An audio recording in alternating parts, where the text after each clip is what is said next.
শিল্পের আলো ছড়িয়ে দিতে আমরা আবার ফিরে এলাম আপনাদের প্রিয় অনুষ্ঠান মঞ্চালোকে।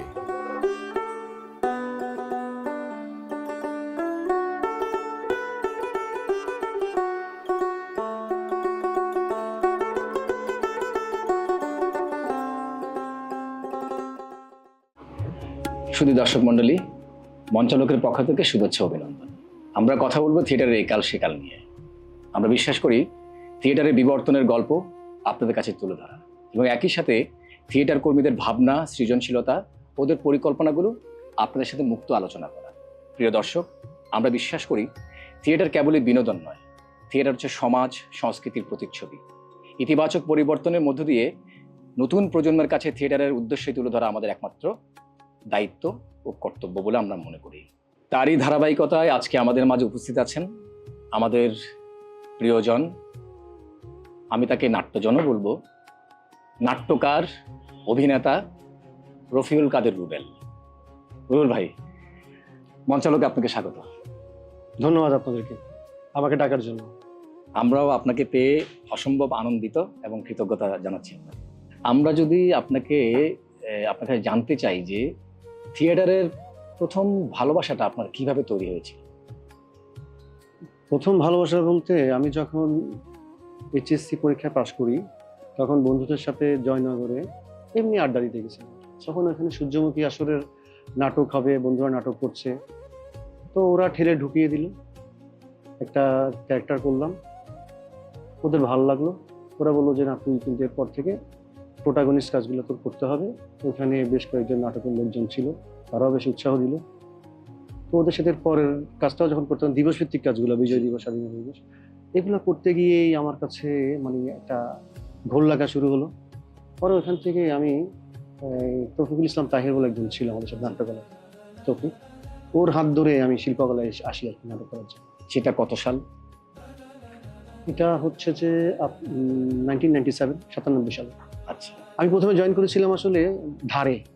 আমাদের একটা দল ছিল, আমার তৌফিক ভাইয়ের, আপনাদের থিয়েটার একজন ফয়েজ রিপন ভাই ছিল, হ্যাঁ হ্যাঁ হ্যাঁ, উনি সহ আমরা একটা দল করেছিলাম। এখন যে সেন্সর বোর্ডের সদস্য রফিকুল আনোয়ার রাসেল, জি, তারপর ওয়াহিদ তারেক, এরা সবাই মিলে আমরা একটা নাটকের দল করেছিলাম, লজেইয়ন।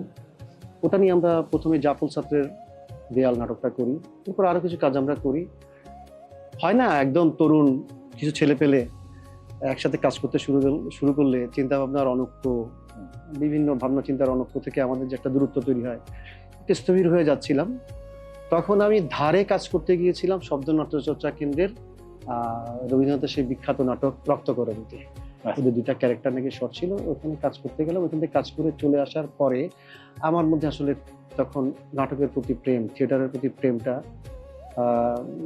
জোরালো হলো আর কি। আমি বুঝে গেলাম যে না, আমার আসলে নাটক করতে হবে, আমি কিছু একটা সম্ভবত করতে পারবো। জি। এরপরে আমাকে আমাদের তির্যকের বদরুল মামুন, অ্যাডভোকেট বদরুল মামুন, উনি আমাকে তির্যকে নিয়ে আসছে। ওইখান থেকেই থিয়েটারের পথ চলাটা শুরু, আমার অভিনয় জানাটা শুরু, থিয়েটার জানাটা শুরু। এটা 2000 সালে। 2000 সালে। আমি যতটুকু জানি আপনি খুব ভালো একজন নাট্যকার। ইদানিং আপনার কোনো নাটক আমরা পাচ্ছি না, তার কারণটা কি একটু আমাদেরকে বলবেন? ওই যে আমি আসলে নাটক লিখতে আসিনি, আমি যে নাটক লিখবো এটা ভাবিনি। আমার সাথে ছেলেপেলেরা যারা ছিল, আমার বন্ধুরা, তারা আমার কিছু লেখা দলপ্রধানকে দেখালো, রাজ্জাকদেরকে দেখালো। ওখান থেকে সবাই ধরলো তুমি নাটক লেখো। এখন তির্যক আমার জন্মের আগের দল, মোটামুটি প্রতিষ্ঠিত দল, তো তারা তো এলেবেলে কোনো নাটক নিবে না। জি। তখন আমরা সবাই মিলে একটা নাটকের ভাবনা, সমকালীন সংকটগুলো নিয়ে কন্টেম্পোরারি থটস একটা নাটক আমি লিখলাম। সপ্তান্ত দলের লোকদের পছন্দ হলো, সেটা আমি করলাম। আমি কিন্তু নাট্যকার হওয়ার জন্য কিছু লিখিনি, প্রেসারে পড়ে লিখেছি। জি। এই হলো আমার শুরু। এরপর আপনি জানেন, আপনি আমার দীর্ঘদিনের সহকর্মী, যদিও আপনি অনুদল করতেন, আপনি জানেন আমার বেশ কিছু নাটক লেখা হয়েছিল। আমি নাটক লেখাটা বন্ধ করেছি, বেসিক্যালি বন্ধ করি, অলসতা একটা জিনিস। জি। আর দ্বিতীয়ত হচ্ছে আমি পাঠক হিসেবে আমার মনে হয়েছে আমি অনেক মানসম্মত লেখা পড়েছি। নাট্য একটা সাহিত্য, কিন্তু নাট্য সাহিত্য, যদিও সাহিত্যের মতো ম্যাথ থাকে না, নাট্য সাহিত্য খুব টান টান এবং প্রখর জ্ঞান সম্পন্ন এবং একটা দায়ের জায়গা থেকে কাজগুলো করে। এটার জন্য অনেক কিছু জানা শোনা পড়া, শুধু লেখার আনন্দ লিখে গেলে তো হবে না। আমি 2-4টা লাইন ভালো লিখতে পারি, এটার জন্য হয় না। আমি পরে ভাবলাম যে না, আসলে আমি নাট্যকার হওয়ার জন্য যতটুকু বিশ্বস্ততা, সময়, একাগ্রতা, ধ্যান দিতে হয় ওই জায়গাটা আমি দিচ্ছি না। এবং আমি পাঠক হিসেবে যে মানের পড়াগুলো পড়ছি, আমার ভাবনা চিন্তাগুলো সেই জায়গাগুলোকে স্পর্শ করতে পারছে না। আমার কাছে মনে হলো আমি নিজের সাথে প্রতারণা করছি। আমি আসলে নাটকের কোয়ান্টিটি বাড়াতে এসেছি, কোয়ালিটি না। তো কখনো যদি সেভাবে আমার প্রবণতা আমাকে জানায় যে আমি খুব ভালো একটা নাটক লিখতে পারবো, এখন আমি অবশ্যই লিখবো। এর আগ পর্যন্ত এখন পর্যন্ত ভাবনা হচ্ছে আসলে আমি নাটক লিখতে জানি না। না, কিন্তু আমি যতটুকু জানি যে আপনার নাটকের শব্দ চয়ন অসম্ভব রকমের আমার ব্যক্তিগত খুব ভালো লাগে। তো সেই জায়গা থেকে যদি বলি, হয়তো সেটা আপনার বিশালতা, আপনি যেটা বলছেন যে হয়তো কোনো কারণে আপনি হয়তো থিয়েটারকে ফাঁকি দিতে যাচ্ছেন না লেখার জন্য, সেটা না, না, না, না, না। হ্যাঁ, কিন্তু আমার কাছে মনে হচ্ছে যে আপনার শব্দ চয়নগুলো আমার সবসময় ভালো লাগে। হ্যাঁ, অসম্ভব ভালো লাগা শব্দ চয়ন আপনি ইউজ করেন আপনার স্ক্রিপ্টের মধ্যে। তাহলে কেন আপনি আমাদের এই তরুণ প্রজন্মের জন্য কিংবা আমাদের জন্য কেন নাটক লিখবেন না? ওই যে বললাম ডায়ালেকটিক্স, আমি বললাম আমি লেখার আনন্দে লিখতে চাচ্ছি না। আমি খুব আনন্দদায়ক সংলাপ লিখতে পারছি, কিন্তু নাটকটা নাটক হয়ে উঠছে কিনা বা আমার সময়কে আমি ধরতে পারছি কিনা, মানে হয় না, মানে আমার যে সাপনিক মান, আমি যে জায়গাটাকে, যে শিল্প মানটা ধরতে চাচ্ছি, সেই জায়গাটা আমার মনে হচ্ছে যে আমি প্রতারণা করছি নিজের সাথে। তাই তাগিদটা মরে গেছে আসলে নাকি আমাদের। অন্য কোনো কারণ হবে, সামাজিক কিংবা পারিবারিক কোনো কারণ আপনাকে মানে খুব বেশি স্ট্রেস দিচ্ছে, জায়গাগুলো আপনি লিখতে পারছেন না, এরকম কোনো কিছু কি? ওরকম 10% আসলে এটা আসলে লজিক হিসেবে দাঁড় করানো যায় না। আপনার যদি প্রবণতা সত্য থাকে, জি, যেমন আপনি অনেক কিছু করতে পারতেন আমার জানা মতে, আপনি থিয়েটার নিয়ে পড়ে আছেন কেন? জি। আপনার ভেতরে সেই তাগিদটা সেরকম জোরালো বলে। আমার মধ্যে হয়তো সেরকম জোরালো তাগিদ ছিল না। তবে এটাই সত্য যে আমি অলস, এবং দ্বিতীয় কথা হচ্ছে যে মানে আমি নিজে প্রথমে আনন্দ পেতে পেতে ভাই আমি এই মানে একটা লেখা লিখছি, হয়তো লিখতে লিখতে একটা জায়গায় যেতে পারতাম, কিন্তু আমার কাছে মনে হচ্ছিল না আমি হয়তো সুন্দর সুন্দর ডায়লগগুলো লিখছি, কিছু শব্দ সুন্দর চয়ন করছি, এটা একটা মুগ্ধতা দাঁড় করাচ্ছে। মুগ্ধতা দ্বারা নাটক হয় না আসলে। নাটকটা একটা মেসেজ দিতে হবে, এক্স্যাক্টলি। একটা সময়কে ধরতে হবে, ওই গভীরতা আমার হচ্ছে না, সেজন্য আমি লিখছি না। আমরা কি আশা রাখতে পারি মানে ভবিষ্যতের জন্য যে আপনি নাটক আবারও লিখবেন? অবশ্যই, আমি তো ঘুরে ফিরে নাটকের মধ্যেই আছি আসলে। জব করতাম, ছেড়ে দিয়েছি, এসে আবার অভিনয় করছি, যদিও মিডিয়ায় করছি। মঞ্চের দলের সাথে আমি যুক্ত আছি, ব্যাক স্টেজে, সেটাও তো আমরা বিভিন্ন রকম কাজ করি। জি, জি। তো নাটক লেখার জায়গাটা হচ্ছে এরকম, আমিও ভাবি যে একদিন আমি একটা ভালো নাটক লিখবো, মানে যেটা আমার কাছে নাটক মনে হয়, ভালো নাটক সংজ্ঞা যায় না, অবশ্যই, হ্যাঁ। আমার কাছে নাটক মনে হবে সেটা। একদম। আমি ওই কারণ আমি নিজে অনেক নাটক দেখে আমার ভালো লাগে না। তখন তরুণ ছিলাম, অনতি তরুণ, একটু রকচটা ছিলাম, এই নাটক কেন এইভাবে লিখলো হলো, অনেক চটাং চটাং কথা আমি বলতাম। হুম। আমি তো সেই মানে নিজেকে মানে লিখে জাহির করতে পারতেছি না, তো কেন আমি লিখবো, মানে অযথা ভিড় আমি কেন করবো? এই যে একটা কথা বললেন আপনি যে জব ছেড়ে দিয়েছেন, এই যে এত বড় একটা সিদ্ধান্ত, এটা কি কেবলই নাটককে ভালোবেসে? হ্যাঁ, থিয়েটার তো আসলে সবাই দাবি করে। আসলে থিয়েটারের যেটা হচ্ছে যে থিয়েটার, আপনি যদি বলেন যে আপনি সপ্তাহে 3 দিন 2 ঘন্টা করে রিহার্সাল করছেন, এরপরে এসে আপনি থিয়েটার কর্মী হয়ে গেছেন, আসলে ব্যাপারটা এরকম না। থিয়েটার কিন্তু 24 ঘন্টা আপনাকে ভাবাবে যে আপনি মূলত থিয়েটার কর্মী, হ্যাঁ, দেন তারপর আপনার অন্য পরিচয়। মানে আমরা যারা ওতপ্রোতভাবে থিয়েটারে জি, জি। জড়িয়ে গেছি আর কি। একদম। তো সেসব জায়গা থেকে জব ছাড়ছি বলতে, আমি থিয়েটারের জন্য আমার জব ছাড়া হয়েছে। আমি আমার মন মতো জব পাচ্ছিলাম না, এবং যেসব জবে যাচ্ছিলাম সেসব জবে আসলে আমি থিয়েটারকে সময় দিতে পারতেছিলাম না। চট্টগ্রাম একটা ফ্যাক্ট, কিন্তু চট্টগ্রামে কিন্তু আপনি থিয়েটার করে আনুষঙ্গিক অনেক কাজ থাকে না, ঢাকার ছেলেরা করে, হুম। 2 পয়সা কামায় জি, টিকে থাকার জন্য। জি। চট্টগ্রামে কিন্তু সেই স্কোপগুলো নাই। আবার মেট্রো সিটির যন্ত্রণাগুলো আছে, সুযোগ সম্ভাবনাগুলো নাই, তো টিকে থাকা খুব কঠিন। তারপরও তরুণ ছিলাম, আমি অনেকগুলো চাকরি ছেড়েছি আসলে। সর্বশেষ 9 নাম্বার চাকরিতে এসে মনে হয় আমি থিতু হয়েছি, যেখানে আমি প্রায় 12 বছর আমি কাজ করেছি মার্চেন্ট লেজার হিসেবে। তাও আবার কি তখন আমার মেয়ে তুরি হবে, এই বিপদে পড়ে আমি এটাতে টিকে গেছি আর কি। মানে আমাকে ভাগ্য আমাকে জোর করে টিকিয়ে দিয়েছিল, তবে তাও থাকতে পারিনি। আচ্ছা, আপনার মানে চরিত্রে ঢোকার আগে আপনার প্রস্তুতির পদ্ধতিটা কি আপনার কাছে?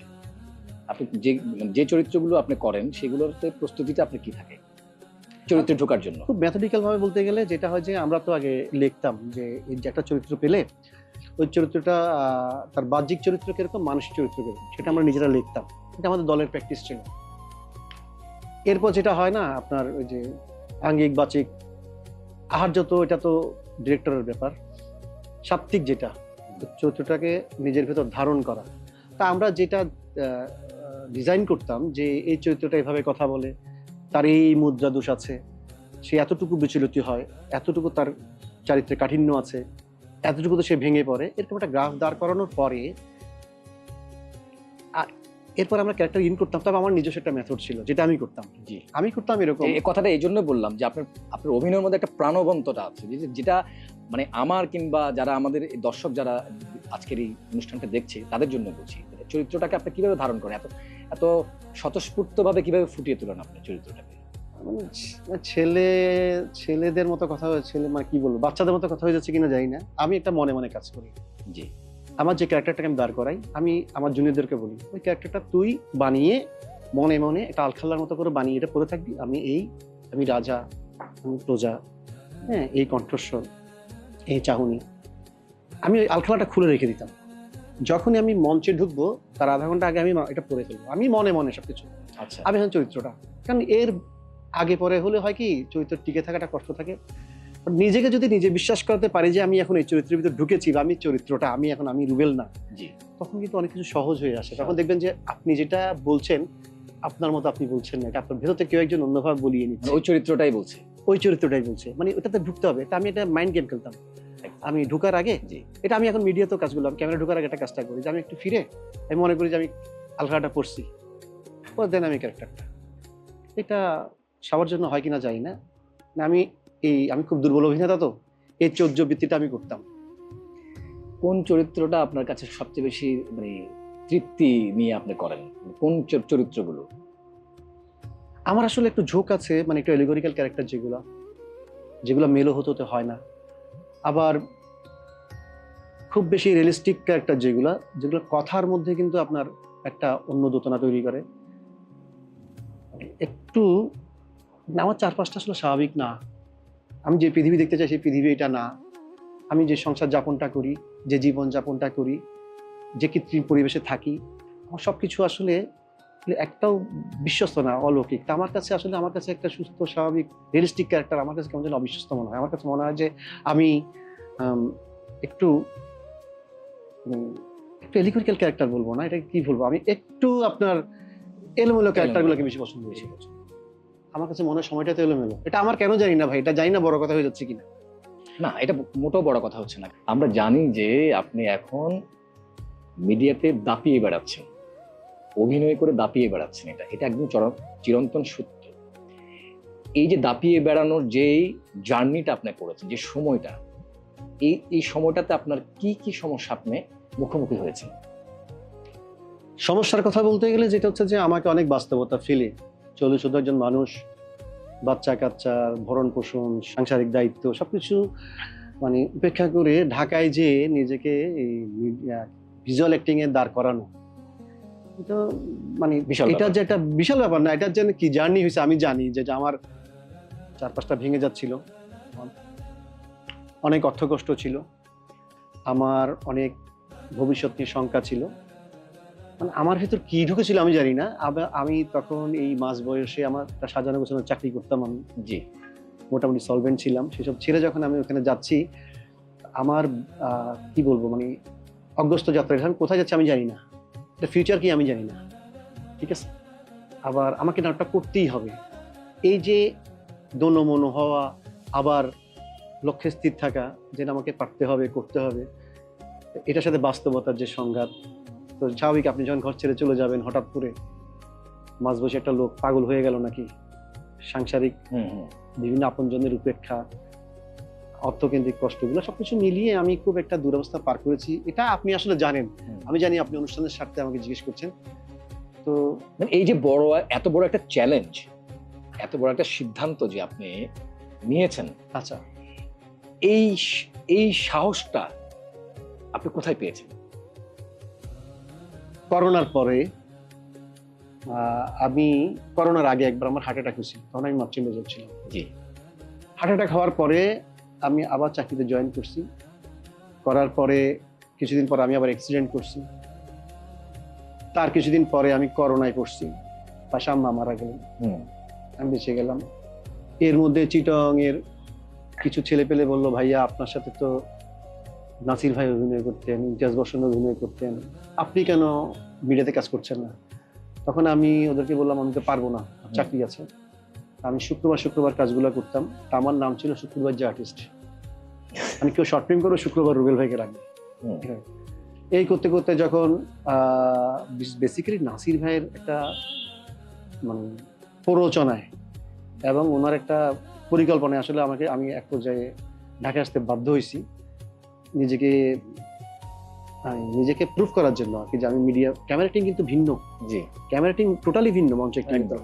আমি চিরকাল টুকটাক কাজগুলো করছিলাম, অতটুকু তো আমার মনে হচ্ছে না আমি মনে হয় ক্যামেরাটা কিছুটা বুঝতে পারবো, বাকিটা শেখা অনেক দূর, কিন্তু আমি দাঁড়াতে পারবো। হুম, মানে কতটুকু লাউডনেস কমাতে হবে, কতটুকু আমাকে এক্সপ্রেশন বিল্ড আপ করতে হবে, কতটুকু ছেড়ে কথা বলতে হবে, এগুলো যখন আমার একটা ধারণা আসলো তখন মনে মনে একটা সাহস আসলো। আর এর মধ্যে নাসির ভাইয়ের একটা গুপ্ত প্ররোচনা, প্রেশার। এর মধ্যে ইমতিয়াজ বর্ষণ বললো যে আসেন। তার মধ্যে আমাদের চিটংয়ে যে ছেলে পেলেগুলো ছিল ওরা বললো, আপনি শিবলিও ছিল পারবেন। ওখানে। হ্যাঁ, শিবলি ঢাকায় কাজ করতো, তখন আমার সাথে কাজ করা হয়নি। আচ্ছা, এখানে চিটংয়ে যারা আছে আগে, আপনার এই যে রিয়াদ, জি, সাইমন, হ্যাঁ, এরা অনেকেই আমাকে বলতো যে আপনি আবার কাজ করেন মিডিয়াতে, আবার বলতো মানে মিডিয়াতে কাজ করেন, আপনি পারবেন। তো ওরা তো বয়সে আমার চাইতে অনেক কম বয়স্ক, আসলে সাংসারিক যাতনা তো ওরা বুঝে উঠতে পারে না, হ্যাঁ, একদম, ফেলে আসা যায় না, একটা বয়স লাগে। আমার ওই যে থিয়েটার ছেড়ে চলে যাওয়ার পরে দীর্ঘদিন জব করতেছিলাম, থিয়েটারের বাইরে থাকার যে যাতনা হয় না, আপনি শিল্পী মনা কিন্তু আপনার, শিল্পী মনা বলবো না, মানে আপনি থিয়েটার মনা কিন্তু থিয়েটার করতে পারতেন, অভিনয় করতে পারতেছেন না, এই যে কষ্টটা, তখন এটা আমার কাছে মনে হলো মুক্তি পাইছি। আমার কাছে মনে হলো যে বারবার আমার কাছে আমি অসুস্থ হচ্ছি, আমি ইয়াতে পড়ে যাচ্ছি, করোনায় পড়ে যাচ্ছি, আমার মেয়ে অসুস্থ হয়ে যাচ্ছে, হুম, এই যে এতগুলো বাধা সবকিছু মিলিয়ে আমার কাছে মনে হচ্ছে যে না, আমার বাঁচতে হবে, আমি এগুলো থেকে বাঁচার পথ, আমি আসলে বাঁচার জন্য গেছি ভাই, বিশ্বাস করেন। তা আমার ভাগ্য খুব ভালো যে হয়তো আমি পরাজিত হয়ে ফেরত চলে আসতাম, কিন্তু আমার প্রথম 3-4টা কাজ খুবই আলোচিত হয়ে গেছে। এরপর দেখলাম না, আমি চাকরি টাকরি করার চেয়ে ভালো আছি ফিনান্সিয়ালি, এবং আমার মন অনেক ভালো আছে। এটার পর আমি রয়ে গেলাম আর কি। তো আগের জার্নিগুলো আসলে ডিটেলস বলতে গেলে অনেক সময় অনেক চলে সময় যাবে। চলে যায়। দর্শক আপনার চরিত্রগুলো যখন দেখে, সেই প্রতিক্রিয়া যখন দর্শক আপনাকে করে, আপনি কিভাবে প্রভাবিত হন? খুব আনন্দ লাগে। মানে আপনার একটা কর্মের প্রতিদান আপনি পাচ্ছেন, প্রতিক্রিয়া আপনি পাচ্ছেন, এটা আপনি থিয়েটার আর্টিস্ট ভাইয়া। আপনি তো জানেন মঞ্চ থেকে নামার পরে মানে ড্রেস খুলে যে মঞ্চের বাইরে হলাম, এটা যে সুখের অনুভূতি, মানে এটা আপনি অন্য কিছুর সাথে মিলাতে পারছেন কখনো জীবনে? না, এটা একটু ডিফারেন্ট আছে রুবেল ভাই। সেটা ডিফারেন্টটা হচ্ছে এরকম, মঞ্চের তাৎক্ষণিক কিছু দর্শক আছে, আচ্ছা, সংখ্যায় কিছু দর্শক আছে। আপনি যে জায়গায় কাজ করছেন সারা পৃথিবীর মানুষ দেখছে আপনাকে। তো আপনার জায়গাটা অনেক অনেক বিশাল একটা জায়গা। সেই জায়গায় আপনি একটা চরিত্র যখন আপনি করছেন, সেই চরিত্রটা যখন সবার মুখে মুখে, তখন আপনাকে ওই মানে ওই চরিত্রটার জন্য আপনাকে কিভাবে প্রভাবিত করে, আমি সেটাই আপনাকে জানতে, মানে সেটা আনন্দ নিশ্চয়ই অন্যরকম একজন অভিনেতার জন্য। আপনাকে কিভাবে প্রভাবিত করে? আমাকে প্রভাবিত করে যে পরের কাজটা ভালো হতে হবে, কারণ আমি হয়তোবা ওই আগের ক্যারেক্টারটা করার জন্য যে একটা মেন্টাল জার্নি আমি করছি, আমি কিন্তু মুভি দেখি, জি, বা আমি ওখানে ক্যারেক্টারগুলো খুঁজি, কি কি এলিমেন্টস আমি ঢুকাবো, বা আমি নিজে কিভাবে ভাববো, আমার আচরণে কি চেঞ্জ থাকবে, হ্যাঁ, আমি আমার বাইরে যে ক্যারেক্টারটা কিভাবে হব, ওইটা করে কিন্তু আমি শুটিংটা করছি মনে করেন 3 মাস আগে। জি, প্রতিক্রিয়াটা হচ্ছে 3 মাস পরে, ততদিনে কিন্তু আমি আরো 3টা কাজ করে ফেলছি, 4 নাম্বার কাজের প্রস্তুতি নিচ্ছি।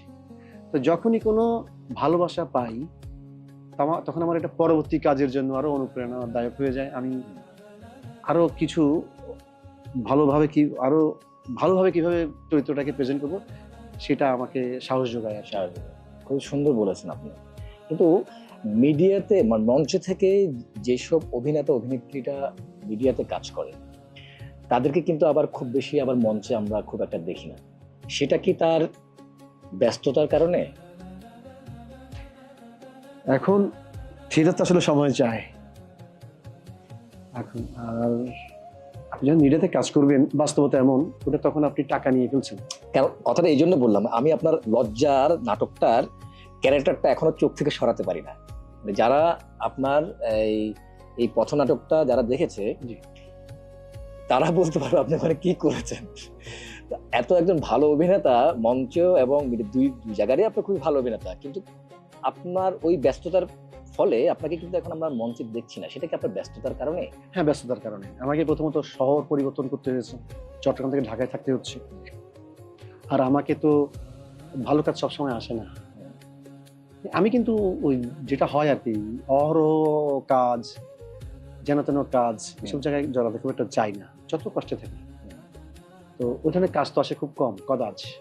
যখন আসে ওই টাইমটা আমাকে দিয়ে রাখতে হয়। হয়তো দেখা যাবে ওই সময়টা আমার দলের শো করে বসে আছে, জি। কারণ থিয়েটার একটা শো তো কিন্তু আরো 20 জনকে জিজ্ঞেস করে তারপর হয়। আর আমার কারণে এটা আটকে যাবে, আমার কারণে ওটা রিহার্সালটা ডিস্টার্ব হবে। এই ডিস্টার্ব করার অধিকারটা তো আমি রাখি না। কষ্ট হয় না যে তা না, মঞ্চে যখন অন্যরা পারফর্ম করে, সে যত বড়ই মিডিয়ার আর্টিস্ট হোক না কেন, মঞ্চে যখন তার দলকে সে কাজ করতে দেখে, সে যখন মঞ্চের ভেতরে থাকে না, তার যে হাহাকার, এটা আসলে বোঝানো যাবে না ভাই। না, আমি করতে পারি নাই। এই যে একটা সুন্দর কথা বলেছেন আপনি, যে আপনি সময় পাচ্ছেন না আপনার ব্যস্ততার জন্য, কিন্তু আপনি দলকে হ্যাম্পার করতে চান না। এটা কি এই নতুন প্রজন্মের মধ্যে কি আপনি দেখেন? নতুন প্রজন্মকে বিচার করতে গেলে তো ওকে তো মিনিমাম একটা পিরিয়ড, ওকে মিনিমাম 6 বছর 7 বছর মঞ্চের সাথে অ্যাটাচ থাকতে হবে। তারপরে না ওকে আমি নতুন থেকে নতুনের অভিযান থেকে বাদ দিয়ে তারপর তাকে আমি বিচার করতে বসবো। এখন তো অনেককেই দেখি, সবাইকে না, অনেককেই দেখি যারা থিয়েটার করতে আসে, মানে হচ্ছে যে আপনার একটু মিডিয়ার সাথে কিভাবে লিঙ্ক আপটা পাওয়া যায়, বা প্যারালালি দুইটা করার মতো চিন্তা ওদের থাকে না। যদি মিডিয়া হাইপটা পেয়ে যায়, মিডিয়ায় চলে যাব। তো আপনার আমার যে সময়টা 90s এবং তার পরবর্তী, চট্টগ্রামে মিডিয়ার আনাগোনা ছিল না। আমরা শুধু থিয়েটার করে গেছি, থিয়েটার করতে করতেই কবরে চলে যাবো, আমাদের ভাবনায়ও আসেন। আমাদের ভাবনাই আসেনি। এবং এ করে ফেলছে। আমি হয়তো বা কোনো আত্মীয় বাসায় গেলাম, হয়তো গ্রামে গেলাম, কই তোমাকে, তুমি নাকি নাটক করো, তোমরা দেখলাম না, এই শব্দগুলো আমরা শুনে আসছি। এটা আমাদের কোনো প্রতিক্রিয়া হয়নি। আমরা আসলে মঞ্চে কাজ করছি, আর একটা বড়ি খেয়ে ফেলছি, দায়ের জন্য কাজ করছি, ওটা বিশ্বাস হয়ে গেছে মনের মধ্যে। না, একটা ভালো কথা যদি 10টা লোককে বসিয়ে শোনানো যায়, সেই ভালোত্বটুকু তাদের ভিতরে গ্রাস করবে, তাদের মতো তো 10টা লোক ভালো হওয়ার চেষ্টা করবে। এই শুভবোধের জায়গা থেকে আমরা থিয়েটার করছি। তো এসব অনেক কিছুই ভাবতাম আর কি তখন। তো এখনকার ছেলেরা সেই সময়টুকু পাচ্ছে না তো আমার মনে হয়। তারা তো এসে মাত্রই মিডিয়ার এত হাতছানি, চট্টগ্রামে এসে পৌঁছেছে এগুলা, তো তারা কি বলবো, তারা অস্থির হয়ে যায় এসবের জন্য। হ্যাঁ, আমি খুব কম ছেলেকেই পেয়েছি যারা থিয়েটারের থেকে জি। জেনে বুঝে শিখে তারপরে মিডিয়াতে যাবে। এইটা হচ্ছে যে তাদের মধ্যে নাই আসলে, খুব কম, খুব কম। আপনি পেয়েছেন কাউকে? না, আমি আপনার সাথে একমত। এইটাই আমি একমত। সেই ক্ষেত্রেই বলতে চাই যে আপনার কি তাহলে থিয়েটারে কাজ করার জন্য নতুন প্রজন্মদের আপনার কোনো সাজেশন আছে কিনা? আমার কাছে গতকালও 2জন ছেলে এসেছিল, এর আগে 2 দিন আগেও 2জন ছেলে আসছিল, ভাইয়া ভাইয়া করে অনেক কথা বলল। আমি বলছি, ভাইয়া তোমাকে তো লিঙ্ক আপ দিয়ে তোমার একটা লিঙ্ক ধরাই দিয়ে যে কেউ তোমাকে একটা নাটক করায় ফেলতে পারবে, একটা চরিত্র তুমি করতে পারবা, বন্ধু বান্ধবের কাছে খুবই বাহবা পাবা, সব ঠিক আছে, তারপর তোমাকে তো আর ডাকবে না, কারণ তুমি অভিনয়টা জানো না।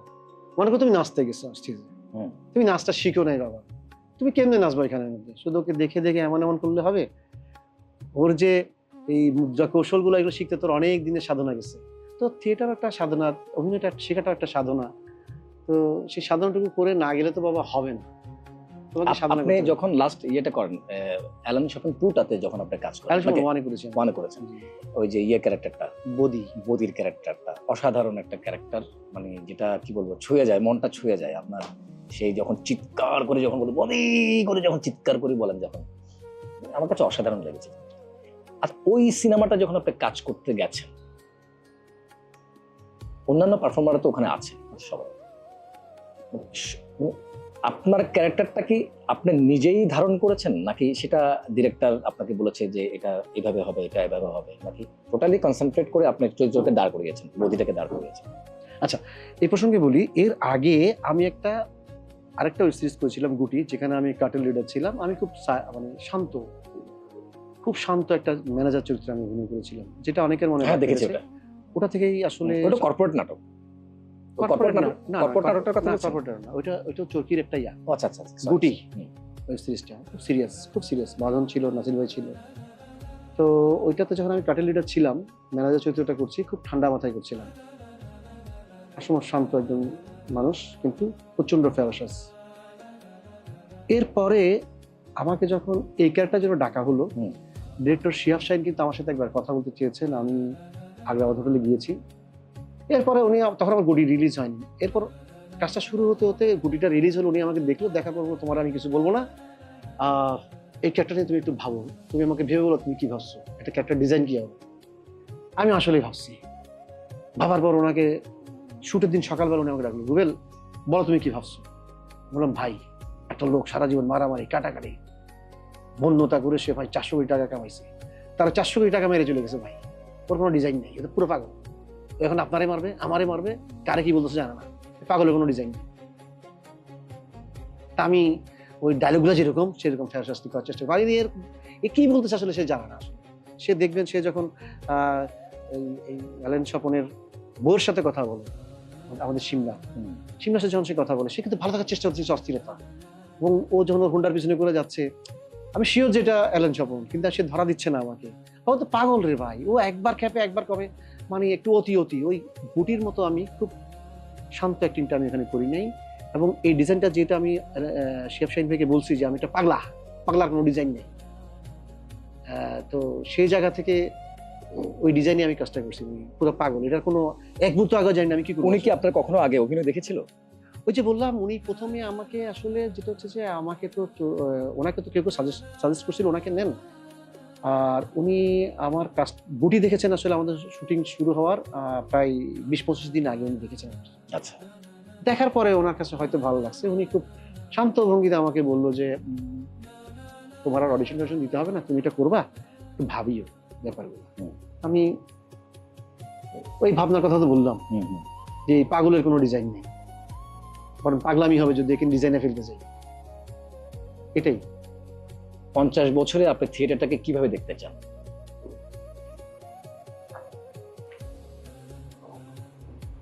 থিয়েটারটাকে দেখতে চাই দর্শক পরিপূর্ণ। এখন জিজ্ঞেস করেন দর্শক কেন আসবে, দর্শক কি চায় সেটা আপনাকে বুঝতে হবে। আপনার বোঝাটা দর্শকের উপর চাপিয়ে দিলে দর্শক কখনো আসবে না। আর সবচেয়ে ভয়ঙ্কর সত্য হচ্ছে যে আমরা শিল্পমান নিয়ে, চট্টগ্রামের প্রেক্ষাপটে বলছি, শিল্পমান নিয়ে আমরা খুবই অসচেতন। আমরা হয়তো বা অনেক সময় নাটক করি, নাটক করার আনন্দে আমি নাটক লিখেছি, জি, এই কোয়ান্টিটি আসলে এগুলো কোনো কাজের না।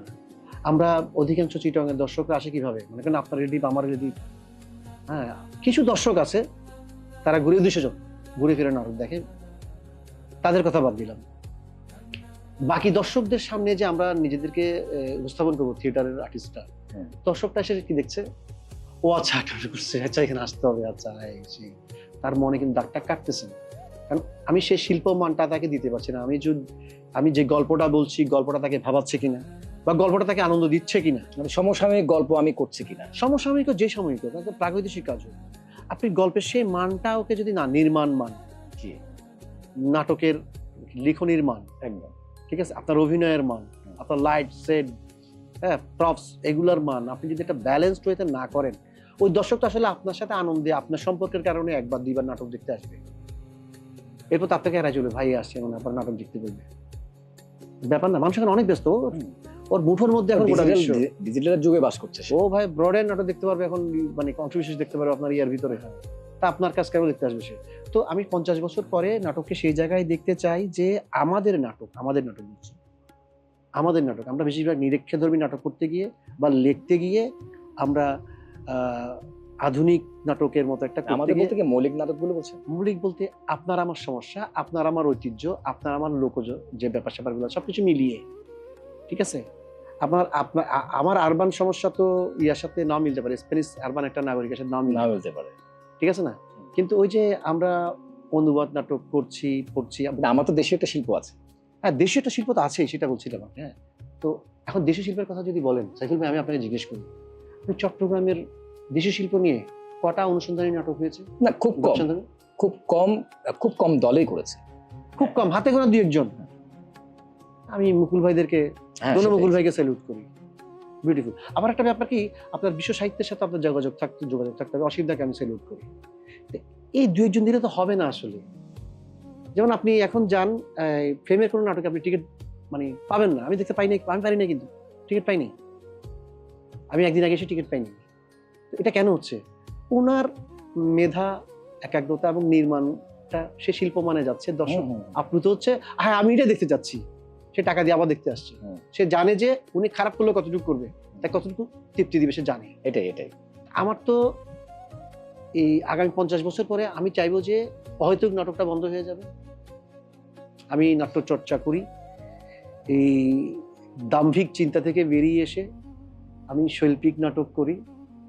আমার নাটকে শিল্পমান আছে, দর্শক মজা পায়, চিন্তার খোরাক পায়, দর্শক যেটা চায় সেটা পায়, দর্শক আমার নাটকের কথা শুনলে দৌড়ে আসে। এই জায়গাটা নির্মাণ হোক, সেটা আমি চাই 50 বছর পরে।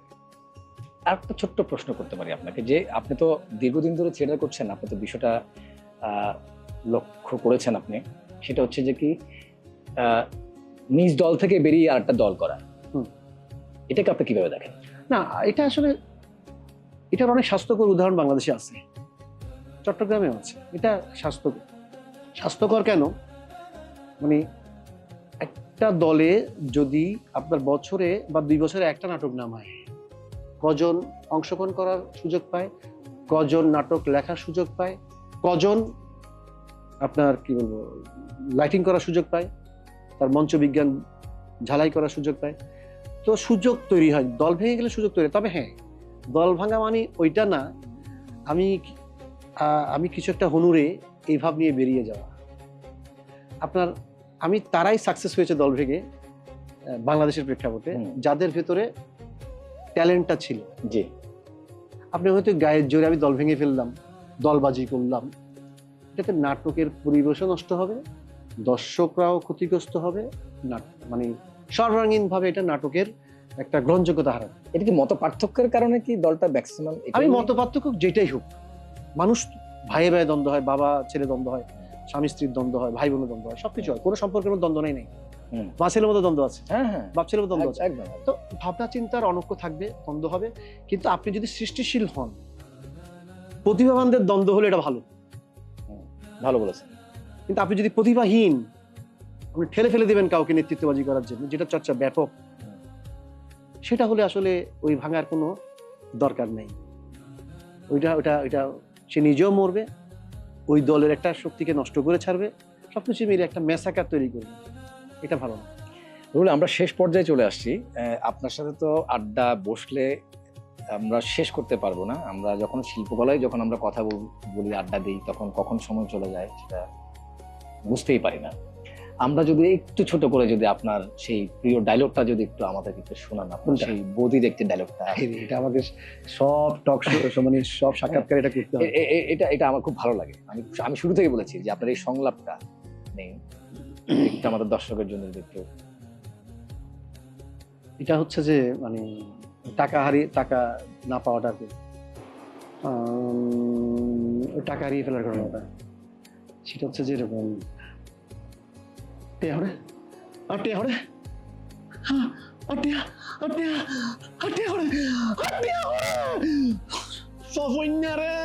মধ্যে একটা লাইন আমি বাদ দিচ্ছি, এটা বলা যাবে না আসলে। আচ্ছা রুল ভাই, আমাদের এই মঞ্চালকের স্টুডিওতে আসার অনুভূতিটা যদি একটু আমাদেরকে শেয়ার করেন। খুব ভালো লাগলো, এটা প্রয়োজনীয়। আরো অনেক প্রয়োজনীয় মানুষ থাকার পরেও আপনি যে আমাকে ভাবছেন এখানে আসার জন্য, আমার সাথে কথা বলার জন্য, এটার জন্য আপনাকে কৃতজ্ঞতা জানাই। এবং এটা খুব প্রয়োজনীয় জিনিস ছিল।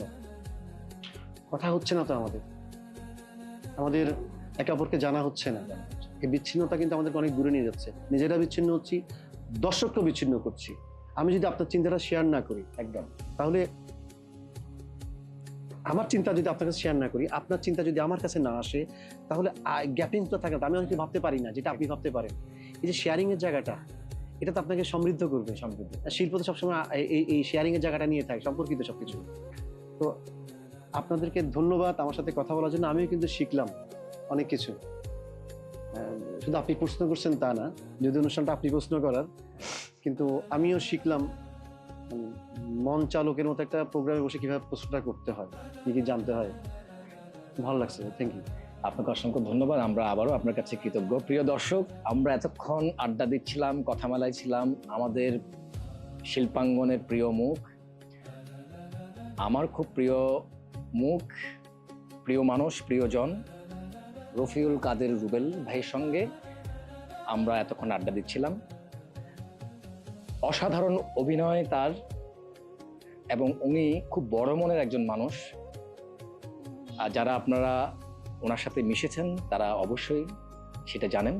আমরা ওনার আরও উত্তর সমৃদ্ধি কামনা করছি। ওনাকে সুস্থ থাকুন, ভালো থাকুন, আল্লাহর কাছে সেই প্রার্থনা করছি। প্রিয় দর্শক, মঞ্চে নাটক দেখুন, নাটককে ভালোবাসুন। সবাই ভালো থাকুন, সুস্থ থাকুন।